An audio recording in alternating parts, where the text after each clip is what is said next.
안녕하세요. 오늘도 사연 살롱을 찾아주셔서 감사합니다. 저는 경기도 분당에 살고 있는 30대 후반의 여성이에요. 저는 작년 이맘때 결혼을 준비 중 파혼을 선언하고 계속 싱글로 지내는 중이에요.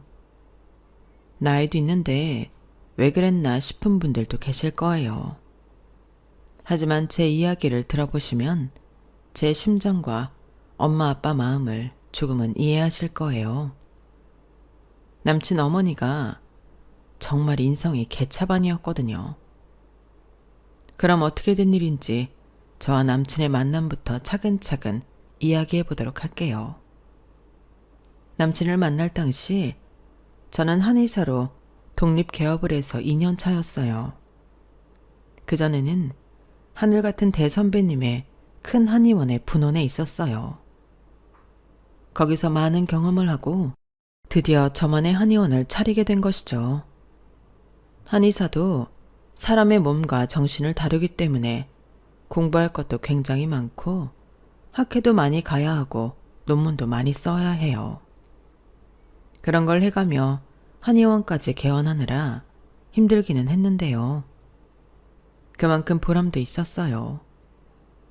저는 스트레스를 클래식 음악 듣는 걸로 풀었거든요. 친한 친구들 중에는 저랑 취미가 같은 사람이 없어서 커뮤니티에 들어가서 시간 맞는 사람들끼리 음악회를 가곤 했어요. 남친은 제가 음악회에 가는 날 그 모임 회원인 지인을 따라서 왔는데요. 자기는 클래식을 이렇게 보러 다닌 적이 거의 없는데 꽤 좋았다며 앞으로도 계속 오고 싶다고 하더군요. 그렇게 해서 음악회에서 만났다가 사귀게 되었어요. 남친은 학원 강사였어요.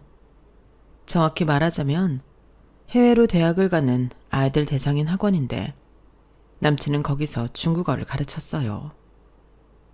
처음 사귀게 된 건 남친이 모임에 들어와서 6개월쯤 지났을 때였는데요. 아주 솔직하게 자기의 감정을 표현하더라고요. 정아야, 실은 나 너 때문에 이 모임 들어온 거야. 전에는 클래식 관심도 없었고 어쩌다 친구 따라왔는데 네가 있더라. 이런 느낌 진짜 처음인 것 같아. 그래서 너 만나고 싶어서 계속 나온 거였어. 시간이 이만큼 지났는데 그 마음이 더하면 더했지 없어지지 않네. 그래서 이제는 너한테 말을 해야겠다 싶어.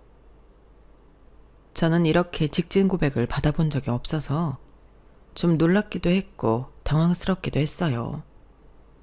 이런 말을 어디까지 믿어야 할지 잘 모르겠더라고요. 하지만 저도 그 사람이 자꾸 눈에 들어와서 눈여겨보고 있었기 때문에 일단 만나보자 싶었네요. 그렇게 만나다 보니 생각보다 편하기도 하고 그 사람 좋은 면도 자꾸 보여서 사귀게 되었어요. 입시철에는 밤 늦게까지 학원에서 회의하고 아이들 가르치고 여러 자료를 만드느라 굉장히 힘들어 하더라고요. 저는 요즘 남친한테 몸에 좋다는 탕약도 주고 요즘 과리평이나 짜먹을 수 있게 나오는 간편한 약들도 주며 몸 관리에 신경을 써줬네요. 남친은 저한테 많이 감동하는 눈치더라고요. 자기 엄마한테도 이런 얘기를 했더니 저를 보고 싶어 하신다는 말도 했어요. 그러면서 남친은 결혼 이야기를 꺼냈어요. 정아야, 엄마가 너 한번 보고 싶대. 너는 우리 사이 어떻게 할 거야? 나는 결혼 생각하고 있거든. 너도 다 결혼 생각하고 만나는 거지? 우리 정식으로 만난 지 1년 넘었잖아.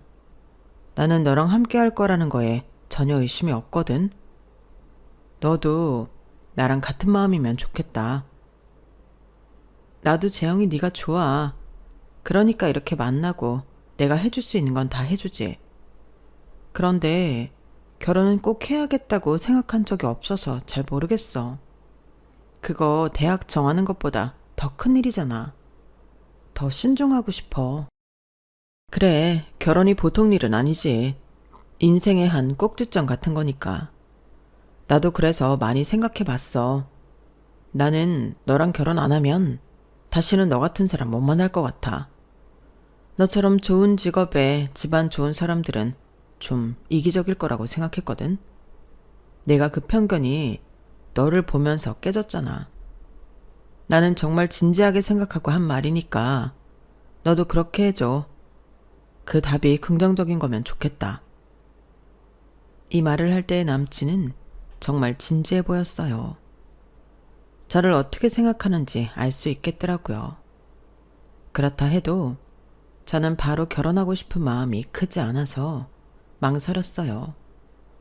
그러자 남친은 거의 매일 이벤트를 마련해서 점심시간에 갑자기 호텔에서 주문한 도시락을 보내준다던가 맛있는 간식을 보내주기도 했고 별스럽지 않은 날인데도 꽃도 사주면서 자기 마음을 계속 표현했어요. 우리 학원에서 나처럼 사자 들어가는 사람 사귀는 사람 없다? 다들 나를 얼마나 부러워하는데. 그거에 비해서 너는 어디 가서 나 자랑할 게 없지. 해외 유학학원 강사니까. 네 스펙에 비해서 내가 딸리긴 하지. 정한 이 친구들은 더 직업 좋은 사람들 만나지. 하긴 나 같아도 결혼이 망설여지기는 하겠다. 그거랑은 다르지. 결혼은 내가 정말 하고 싶은 마음하고 상대에 대한 진심이 중요하잖아. 물론 서로가 서로를 잘 이해하고 신뢰가 있다는 게 먼저이긴 해. 나는 재영이 너랑은 신뢰는 있고 서로를 잘 이해할 수도 있다고 생각해. 다른 사람이 변호사랑 만나면 나도 그래야 하나? 내 친구가 고급 공무원 만나면 나도 그래야 돼? 그건 아니지.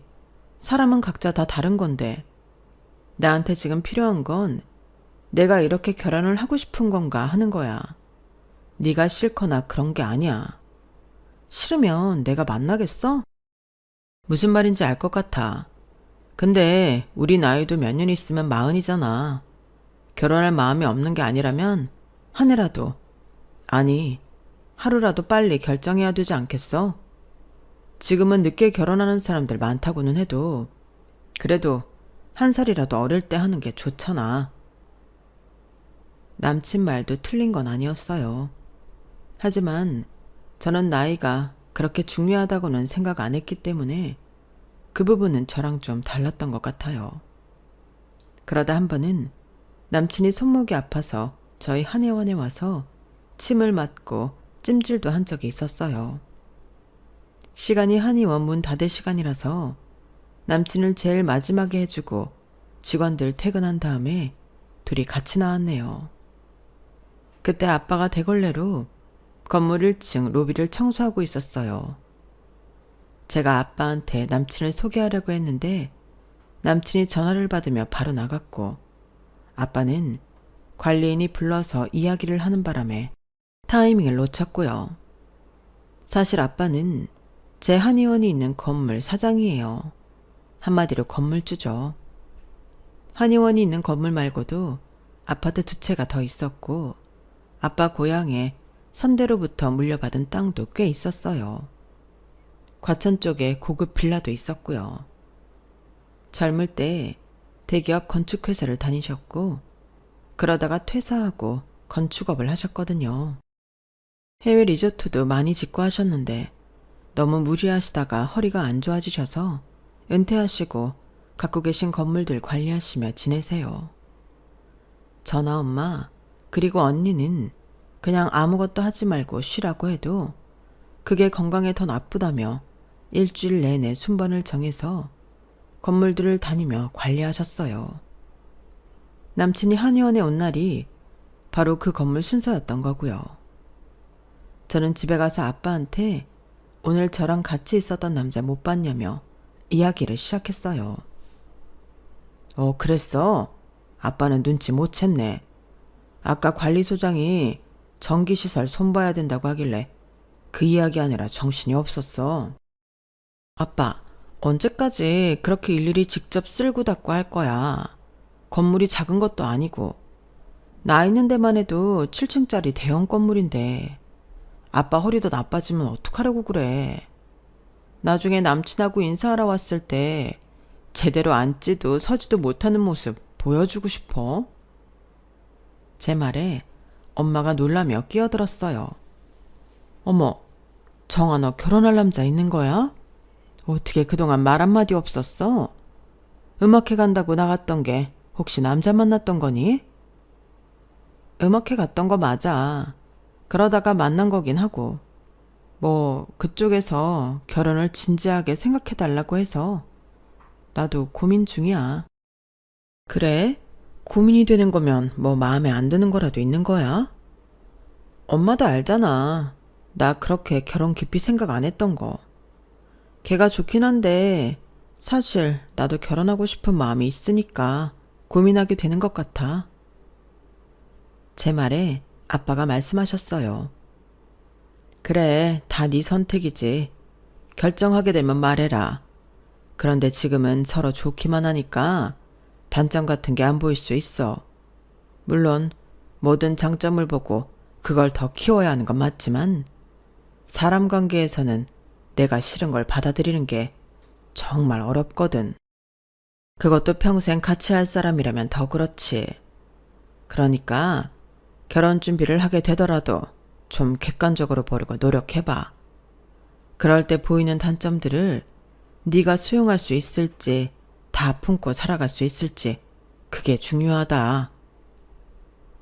그때 이미 제 마음은 결혼 쪽으로 많이 기울기는 했어요. 남친이 보여주는 정성이 보통이 아니었거든요. 저한테 이렇게만 해준다면 결혼도 나쁘지는 않겠다는 마음이 들었어요. 하지만 아빠 말씀이 꽤 중요할 것 같다는 생각이 들더라고요. 무엇보다도 아빠는 사업을 하며 많은 사람들을 만나봤잖아요. 말 그대로 산전수전 다 겪으며 이만큼 재산을 불려놓으셨으니까요. 그래서 일단 결혼을 꼭 한다는 것보다 가볍게 인사부터 해보자는 데에 남친과 저는 합의를 보았고 먼저 남친 어머니를 만나보기로 했어요. 아무래도 어른을 먼 데까지 나오게 하기가 좀 그래서 남친 동네로 갔어요. 좀 일찍 도착해서 남친이 사는 아파트까지 가봤죠. 저희 집보다는 평범하다는 걸 알고 있어서 그냥 보통으로 사는구나 생각하고 있었어요. 그런데 저만 치서 누가 막 저를 보고 뛰어오길래 봤더니 남친이더라고요. 저는 뛰지 말라는 뜻으로 손을 흔들어 신호를 보냈어요. 남친은 저를 보더니 막 도로 쪽으로 밀어내더라고요. 아니, 약속 장소에서 기다리지 여기까지 왜 왔어? 엄마가 너 한의사인 거 알고 밖에서 보자고 한 거야. 혹시 우리 집 보고 실망하면 어쩌나 해서. 그럴 거면 만나자고 했겠어? 나 안 그래. 실망하고 말고 할 게 뭐야. 그래도 엄마는 그렇지 않은가 봐. 일단 약속 장소 먼저 나가 있어. 나 엄마랑 금방 갈게. 그렇게 남친이 저를 밀어내는데 별 수 없이 혼자서 약속 장소로 가는데 저만치 보니까 남친이 웬 할머니한테서 옷걸이에 건 자켓을 받아서 가더라고요. 그 옷이 뭔지는 남친과 남친 어머니를 만나고 알았네요. 남친 어머니가 그 자켓을 입고 나왔으니까요.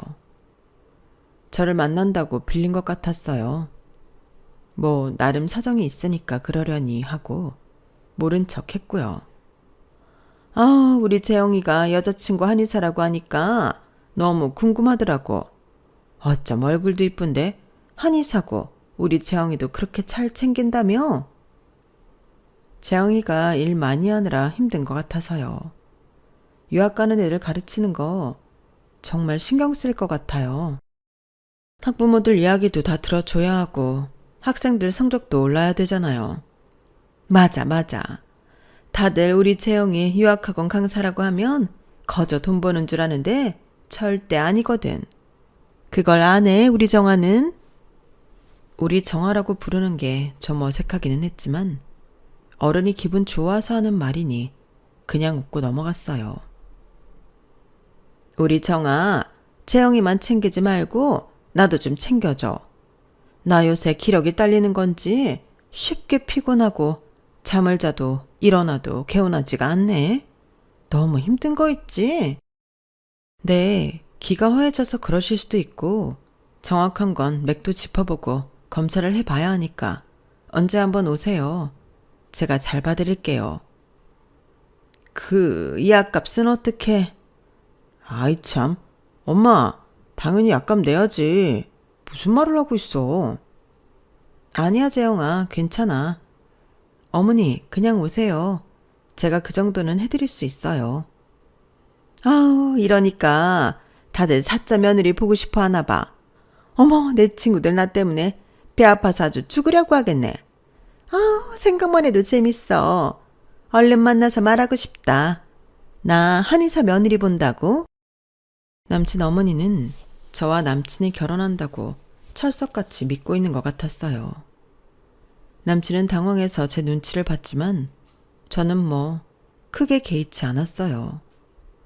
어느 정도 결혼하겠다고 마음을 굳혔었거든요. 아니 이렇게 보니까 네가 참 낯설지 않고 이쁜 게 우리 집 식구들이고 그런 것 같아. 왜 서로 맞는 사람들끼리 편하다고 하잖아. 나는 네가 이렇게 편할 수가 없네. 정아 너도 그러니? 네, 처음 뵀지만 아주 어색하지는 않네요. 그렇지? 이런 게 운명이라는 거야. 사돈 되실 분들도 얼른 뵙고 싶다. 분명 아주 고상하고 좋으신 분들이겠지? 이렇게 딸을 잘 키우셨으니 말이야. 네, 저희 엄마 아빠 정말 좋으세요. 제가 자식이라 하는 말이 아니라 정말 그래요.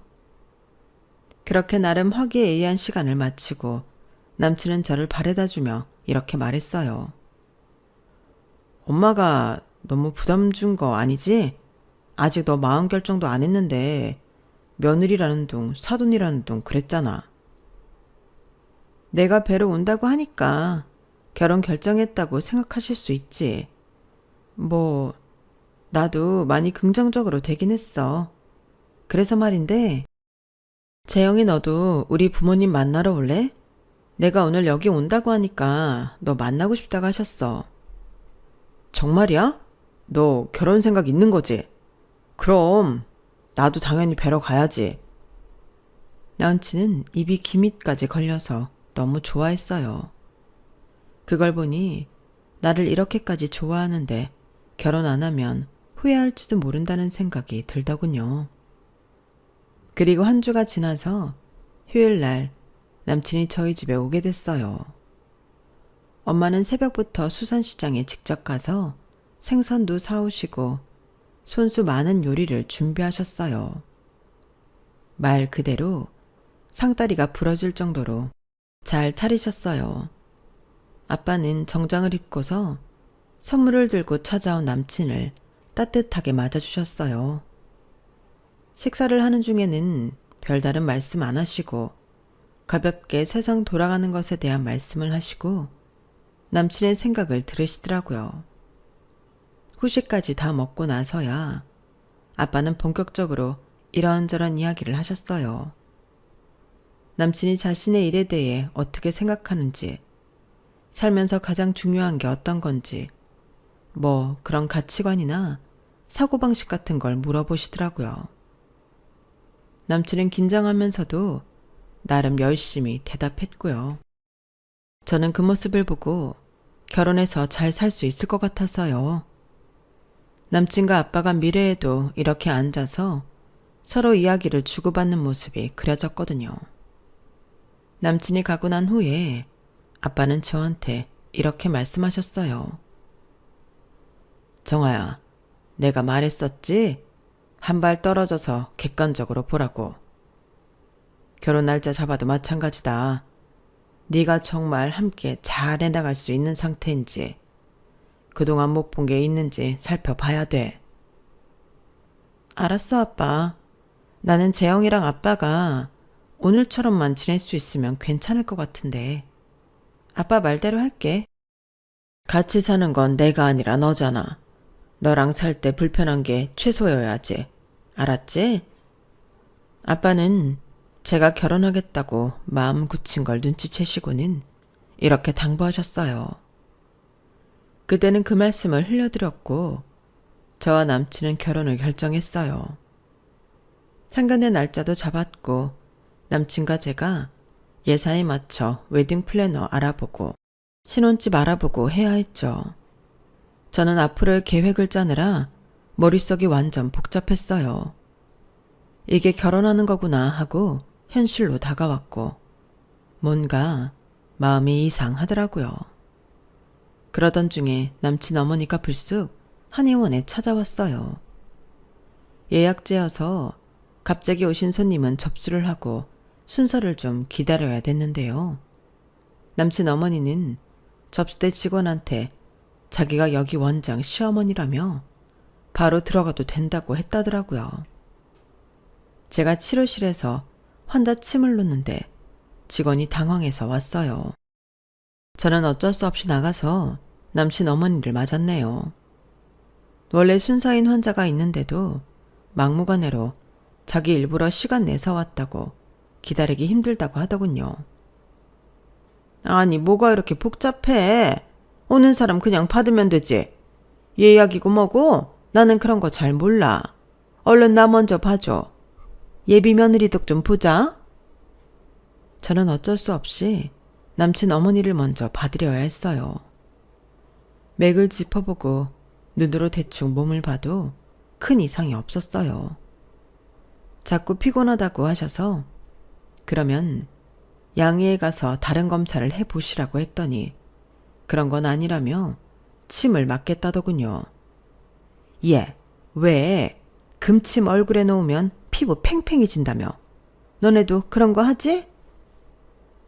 물론 그렇기는 한데 그건 미리 준비도 좀 해놔야. 그리고 갑자기 어려울 수 있어요. 우선 혈액순환 잘 되게 침 맞고 가세요. 라며 침을 놔드렸는데 침을 맞으며 또 이러시더라고요. 나 말이야, 콩진당 같은 거 먹으면 좀 괜찮아지지 않을까? 이렇게 자꾸 기력이 떨어지고 뭐 조금만 하면 힘들어서 말이야. 네, 공진단도 좋을 수는 있는데 근본적 해결을 하는 건 아니니까요. 양방병원에 가셔서 검사 받아보세요. 다른 이상이 있어서 그럴 수도 있으니까요. 뭘 자꾸 검사를 받으라고 하니? 한 방은 침 놓고 맥 보고 부항 뜨고 뜸 뜨고 약 먹고 그래서 다 고치는 거잖아. 나 오늘 공진단 좀 줬으면 좋겠는데 먹어보고 괜찮으면 그냥 기가 허한 거잖아. 네, 그렇죠. 제가 보고 남는 게 있으면 드릴게요. 네가 원장인데 네 마음이지. 그런 걸 어렵게 말하니? 남친 어머니는 남친하고 좀 다르다 싶더라고요. 그러고 보니 저 만날 때 빌려 입었던 자켓을 또 입었더라고요. 그게 명품이라 굉장히 비싼 거긴 한데 그런 걸 빌려 입고 나올 만큼 제가 명품 따지는 사람도 아닌데 좀 이해가 안 됐어요. 예, 우리 사는 아파트도 보면 잘 나가는 사람들 많이 살아. 동네가 뜬 데는 아니어도 꽤 괜찮다? 우리 아파트 값도 꽤 나가. 그제야 저는 남친 어머니가 저희 집보다 못한 것처럼 보이지 않으려고 애쓴다는 걸 알았어요. 저는 이미 어느 정도인지 사정을 다 알고 있었고 남친 집이 못 사는 것도 아니고 평범하니까 크게 상관 안 했거든요. 그래서 남친 어머니가 좀 안 됐다는 생각이 들더라고요. 그래서 제가 챙겨드릴 수 있는 약들도 더 챙겨드리고 잘 가시라고 하는데 기다리는 여자 환자분이 남친 어머니 자켓이 좋아 보였는지 예쁘다며 손을 살짝 댔거든요. 그랬더니 남친 어머니가 그분 손을 찰싹 때리면서 이러는 거였어요. 어디 그 더러운 손을 대요? 이게 얼마짜린 줄 알고. 저는 너무 당황했지만 남의 옷이니까 잘못될까봐 그랬나 보다 하고 좋게 생각하려고 했어요. 하지만 저희 직원들한테 보이는 태도도 그렇고 안 좋은 게 너무 눈에 띄니까 마음이 복잡해지더군요. 저는 아빠가 한 발 떨어져서 내가 어디까지 포용할 수 있는지 지켜보라던 말씀이 생각났어요. 저런 성격이면 쉽지 않겠다 싶으면서도 제가 같이 살 사람은 남친이지 남친 어머니가 아니라며 마음을 다잡았어요. 어렵게 결혼 결정을 내려서인지 어떻게든 그걸 밀고 나가려고 애를 썼던 거죠.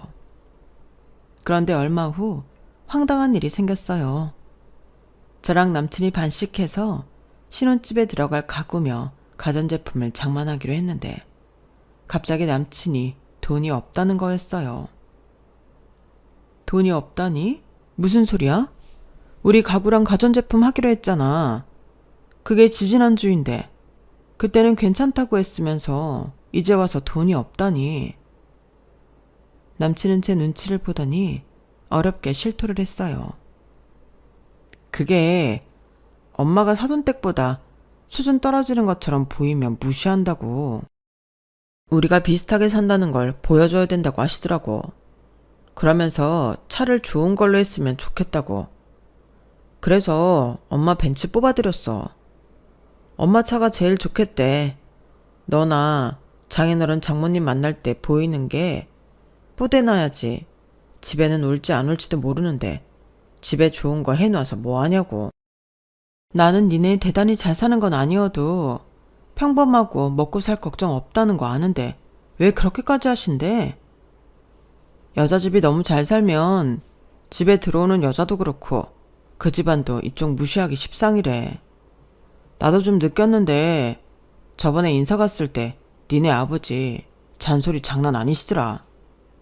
내가 더 잘 나가는 직업이고 우리 집이 좀 잘 살았으면 그랬겠어? 그래서 나도 그러자고 했어. 우리가 어느 정도 사는 것처럼 보여야 장인어른도 나한테 안 그러시겠지. 그렇게 생각하고 있었던 거야? 의외다. 나는 그날 둘이 이야기 잘하는 것 같아 다행이다 했는데 저렇게 이야기 나누면 나중에도 잘 지낼 수 있겠다고 혼자 좋아했지. 그게 무슨 얘기를 나누는 거야. 일방적으로 훈계하고 나는 그냥 비위 맞춘 거지. 아무튼 그래서 나 가전제품하고 과거할 돈이 없는데 네가 그냥 하면 안 돼? 어차피 다른 거 네가 하기로 했는데 돈 쓰는 김에 좀 더 쓰면 되잖아. 남친은 그동안 제가 알고 있던 모습과 전혀 다른 걸 보여줬고 저는 너무 놀라서 말을 잇지 못했어요. 그리고 이 결혼을 접을지 계속 밀고 나갈지 결정해야겠다 싶었어요. 하지만 그날은 쉽게 결정을 내리지 못했네요. 저도 그만큼 남친을 좋아했으니까요. 생각이 다를 수도 있는 거라며 스스로를 납득시키려 애를 썼어요. 하지만 한편으로는 아빠가 인생 철학에 대해 물어보고 앞으로 어떻게 하면 좋겠다고 조언해 주신 걸 무시해서 잔소리나 했다고 생각하는데 그게 결혼한다고 나아질까 하는 의문이 들더군요. 그런 생각에 머리가 복잡하던 중에 남친 어머니가 또 한의원에 오셨어요. 이번에는 친구까지 데리고 오셨더라고요. 예, 내 친구가 1년에 2번 보약을 지어 먹거든. 내가 이리 오라고 했어. 우리 며느리가 아주 잘해줄 거라고. 약재 최고급으로 넣어주고 서비스로 침도 좀 놔주고 부항도 떠줘라. 거기 물리치료실 아가씨, 우리 커피 좀 한 잔씩 갖다 주고. 아우, 손님들이 많네. 제가 여기 원장 시어머니예요. 치료 잘 받고 가세요. 이러면서 대기실이며 치료실이며 다 휘졌는데 이건 좀 아니다 싶었어요. 게다가 손을 허리에 얹고서 여기저기 둘러보며 인테리어 간섭부터 시작해서 약재실까지 들어가 직원들한테 잔소리를 하는데 다들 질려서 저만 쳐다보고 있더라고요. 어머니, 여기 대기실에 친구분하고 좀 같이 계세요. 저희 직원들도 일해야 되잖아요. 그리고 커피는 제가 드릴게요. 저희 직원들도 바쁘거든요. 아무리 바빠도 원장 시어머니가 왔는데 커피 한 잔 내오는 건 당연한 거 아니니? 너 직원들 교육 좀 다시 시켜야겠다. 그리고 나 오늘은 금침 맞고 갈란다. 얼굴이 팽팽해진다는데 그거 해줄 수 있지? 친구 앞에서 자기를 망신 주겠냐는 심산인지 아주 당당하게 요구를 하더군요. 결혼도 하기 전에 트러블이 나는 건 피해야 마땅하다고 들었기 때문에 그날은 남친 어머니 요구대로 들어줬어요. 그러면서 정말 한 발 떨어져서 내가 이 사람을 시어머니로 모시고 살 수 있나 생각하기 시작했네요. 결혼 준비를 하면서 원래 합의했던 대로 하지 않고 자꾸 자기 마음대로 하는 남친에 대해서도요. 남친은 가전제품하고 가구 말고도 신혼집 얻을 곳을 터무니없이 집값이 비싼 동네에 하자고 하더라고요. 거기는 우리 형편으로 감당이 안 되잖아. 장인어른한테 좀 부탁해봐. 그 정도는 해주실 수 있잖아. 정 안 된다고 하시면 장인어른 갖고 계시다는 그 아파트 사람 내보내고 우리가 들어가면 안 되나? 그것도 좋은 방법 같은데? 혹시 그거 받으려는 생각에 그쪽에 집 얻자고 하는 거야? 어? 아니야. 뭘 그런 생각을 해. 나는 기왕이면 나중에 집값 많이 오를 동네가 좋겠다고 생각해서 거기 말한 거야. 근데 보니까 거기 장인어른 아파트가 있잖아. 그럼 땡땡역 있는 데로 갈까? 거기도 아파트 있잖아. 아, 거기? 근데 거기는 좀 됐어. 여기 안 될 것 같으면 다른 데 한번 보자. 남친은 아빠의 좋은 동네, 좋은 아파트가 탐이 나서 그 동네에 집을 알아보자고 한 게 틀림없었어요. 저는 과연 이 남자를 제대로 알고 있었나 하는 의문이 들더군요. 그런데 아빠가 일주일이 넘게 기분이 별로 안 좋아 보이시더라고요. 그래서 엄마한테 살짝 물어보니 이렇게 말씀하셨어요. 아, 지난주에 너 한의원 있는 건물 가서 관리소장하고 같이 1층 화장실 점검하다가 건물에 온 손님하고 살짝 부딪혔나 봐. 그런데 아주 생 난리를 치면서 인격적인 모욕을 하더래. 댁하고 자기는 급이 다르다나? 그러니까 자기랑 같은 공간에 있지도 말고 얼른 꺼지라고 했대. 너무하다. 뭐 그런 사람이 있냐? 그런 인간 같지도 않은 사람이 한 말에 뭘 그렇게 신경 쓰신대. 원래 아빠 그런 거 별 신경 안 썼잖아. 나이가 들어서 그런 것 같아. 보니까 다른 건물 새로운 관리소장은 건물주가 이렇게 청소하고 점검하는 걸 부담스러워 하더라. 그 사람은 그럴 수밖에 없지. 아빠가 주인인데 자꾸 와서 뭘 하려 들면 편하겠어? 내가 이참에 그만하라고 했는데 모르지 뭐. 안 그래도 아빠는 이번 달까지만 왔다 갔다 하고 저 상견례 하기 전주부터는 이제 건물하고 아파트 순회하면서 관리하는 걸 그만두시겠다고 했어요. 이거 잘못하다가는 우리 딸도 청소부 딸이라고 오해받겠다 싶더구나. 사람을 직업적으로 차별하면 안 되는데 참 사람들이 왜 그러는지 원. 어떤 직업을 갖고 있느냐보다 일을 어떻게 하느냐가 더 중요한 건데 말이야. 물론 이상한 직업을 갖는 건 안 되겠지만 말이다. 아빠는 그렇게 언짢은 마음을 표현하시고 다시는 말씀하지 않으셨어요. 저는 잘 생각하셨다고 언니에 이어 저도 결혼하니까 이제는 좀 쉬시라고 하며 저 상견례 나갈 생각만 하시라고 했네요. 그런데 그 상견례는 영원히 못하게 되어버렸어요. 그게 남친 어머니가 또 한의원을 방문한 날이었어요. 바로 문제의 그 벤치를 끌고서요. 그나마 그날은 미리 저한테 전화를 줘서 시간을 따로 비워놓을 수 있었어요. 남친 어머니는 직원들한테 전보다 더 거드름을 피우며 이것저것 요구하더라고요. 그날은 봉침까지 맞고 저한테 어깨랑 다리도 주무르라고 해서 아예 마사지를 받고 계산할 생각은 눈꼽만큼도 안 하고 나가더군요.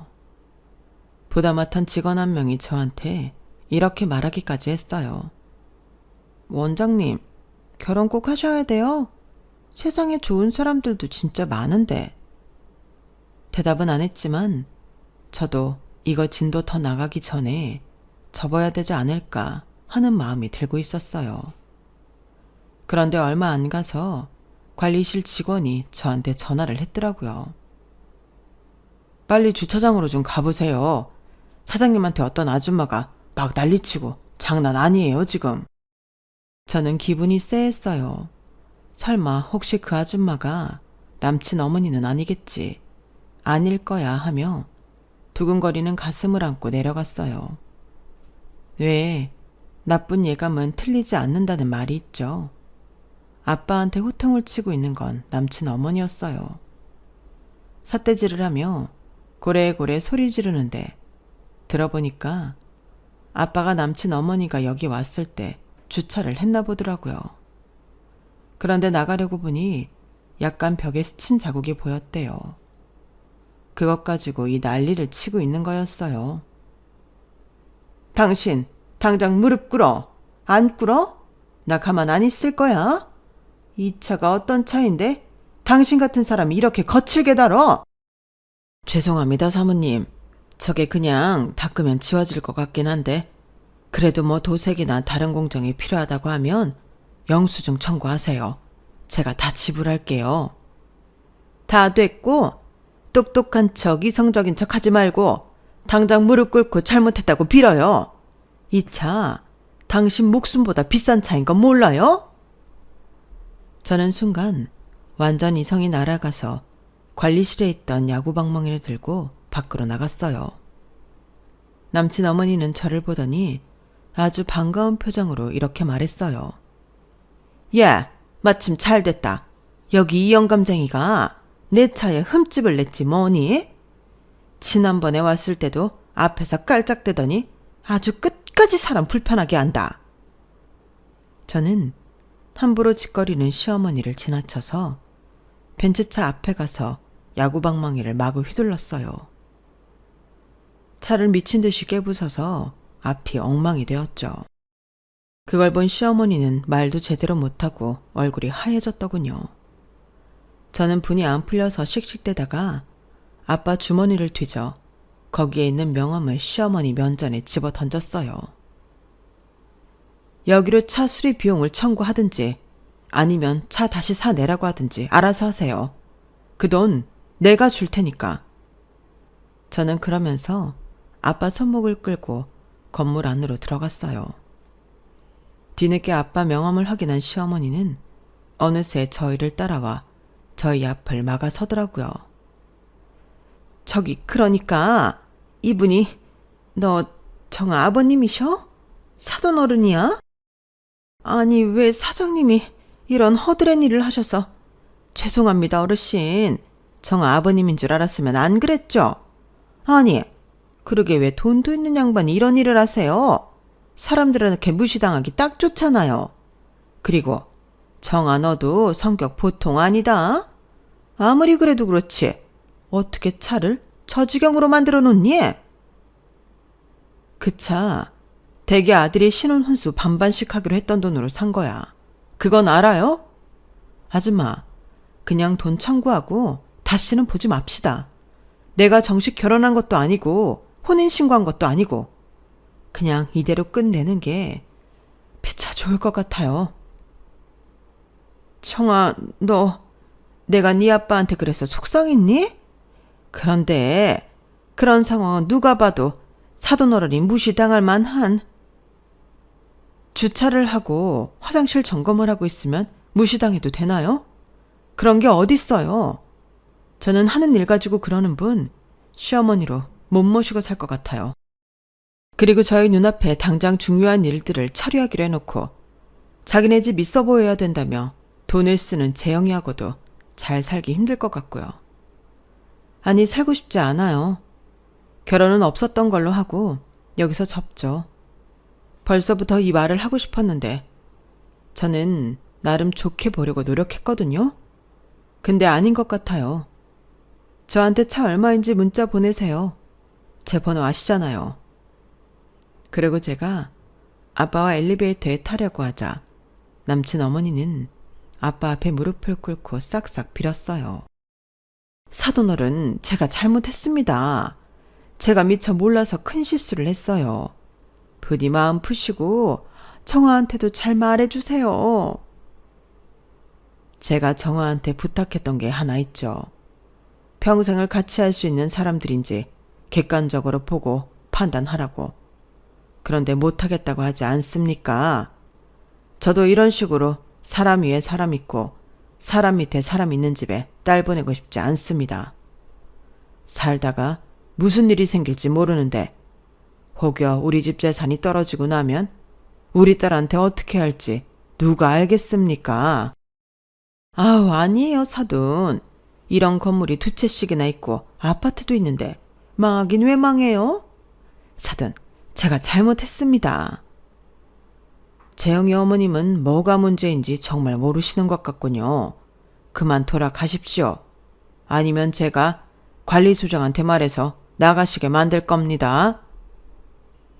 아빠가 점잖지만 단호하게 말씀하시자 남친 어머니는 어쩔 수 없이 건물을 나갔어요. 그리고 엉망으로 찌그러진 자기 차를 보며 발을 동동 구르더군요. 저는 바로 들어와서 남친 계좌로 자가용 값을 보내주고 전화했어요. 우리 안 되겠다. 결혼 접자. 너 우리 아빠 아파트 공짜로 얻으려고 했던 속셈도 알았고 니네 엄마 우리 한의원이 자기 거인 것처럼 굴고 행세하는 것도 다 알거든. 내가 더 긴 말 안 할 테니까 오늘 일 니네 엄마한테 들어. 그럼 다시 보지 말자. 연락하지 마. 끊는다. 나중에 남친은 저한테 다시 여러 번 전화를 했지만 저는 받지 않았어요. 결국 한의원 앞까지 찾아와서 자기 엄마가 큰 실수를 했고 자기도 생각을 잘못했다며 미안하다고 했지만 저는 차분히 말했어요. 그런 걸 내가 다 품고 살 수 있으면 되는데 나는 안 될 것 같아. 그리고 너희 엄마가 아빠한테 무릎 꿇으라고 호통치던 거 난 못 잊어. 우리는 여기서 끝내는 게 맞아. 나 너랑 더 험한 꼴 보이고 싶지 않아. 결국 남친은 눈물을 보이며 돌아섰고 저희는 그렇게 끝났어요. 사람을 겉모습으로 판단하지 말라는 말은 다들 쉽게 하지만 막상 그걸 지키는 사람은 드문 것 같네요. 저도 그때 나는 이런 적이 없나 돌아보고 혹시 그런 일이 있었다면 미안하다고 마음으로 용서를 구했어요. 그게 누구인지 모르지만요. 결국 저는 모든 걸 접고 다시 싱글이 되었네요. 그리고 오랜만에 혼자서 많은 시간을 보내고 있어요. 물론 한의원이 바빠서 그렇게 많은 시간은 아니지만요. 일하고 친구 만나고 제가 하고 싶은 거 마음껏 하다 보니 조금씩 잊혀지는 것 같아요. 언젠가 좋은 사람을 만날 수 있을까요? 인연이 뭔지 잘 모르겠어요. 좋은 의견 있으면 댓글에 달아주세요. 아빠는 지금 관리에서는 완전 손을 떼시고 엄마랑 같이 여행 다니시며 여유있게 생활하고 계세요. 저도 그런 아빠 엄마가 더 보기 좋고 흐뭇하네요. 그럼 지금까지 이야기 들어주셔서 감사드려요. 다들 좋은 하루 되세요. 여러분, 사연 댓글에 응원과 현명한 조언 부탁드려요. 좋아요와 구독은 저에게 큰 힘이 됩니다. 오늘도 좋은 일 가득하세요.